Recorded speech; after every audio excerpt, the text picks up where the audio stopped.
Hello everyone. सीढ़ियों से related कुछ इंग्लिश वर्ड्स। पहला, स्टेप्स, STEPS। किसी घर इमारत में अंदर जाने के लिए जो छोटी सीढ़ियां बनी होती हैं उनको हम बोलते हैं स्टेप्स।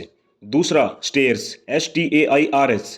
घर या इमारत के अंदर एक फ्लोर से दूसरे फ्लोर पर जाने के लिए जो सीढ़ियां बनी होती हैं उनको बोलते हैं स्टेयर्स। तीसरा, लैडर, LADDER। वो सीढ़ियाँ जिनको यूज करते टाइम किसी चीज़ से सटाना पड़ता है, किसी दीवार का सपोर्ट लेते हैं। वही जब दो लैडर्स को कनेक्ट करके एक जॉइंट लैडर बनती है उसको हम बोलते हैं स्टेप लैडर। अब सीढ़ी के कुछ पार्ट्स नेम। जब किसी स्टेयर्स के बारे में बात करनी हो तो आपको ये वर्ड्स जानने जरूरी हैं। स्ट्रिंजर, STRINGER। वो स्ट्रक्चर जिस पर सीढ़ियाँ बनाई जाती हैं।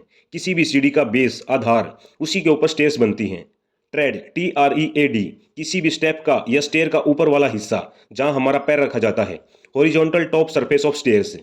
Riser, RISER। वो वर्टिकल स्पेस बिटवीन स्टेप्स जो ट्रेड को बनाता है। खड़े वाला हिस्सा वो चलने के लिए नहीं बना होता। Landing, LANDING। सबसे आखिरी ट्रेड जो ऊपर जाकर फ्लोर से मिलता है। Hand rail, HANDRAIL। सीढ़ियों के साथ लगा हुआ कोई स्ट्रक्चर जिसको पकड़कर या उसका सपोर्ट लेकर ऊपर चढ़ते हैं या उतरते हैं। इसी हैंड रेल के भी दो पार्ट्स जो चढ़ते या उतरते टाइम हम होल्ड करते हैं, स्लाइड करते हैं, वो होता है बैनिस्टर, BANISTER। वही बैनिस्टर के नीचे जो वर्टिकल खड़े हुए पोल लगे होते हैं उनको हम बोलते हैं बालूस्टर, BALUSTER।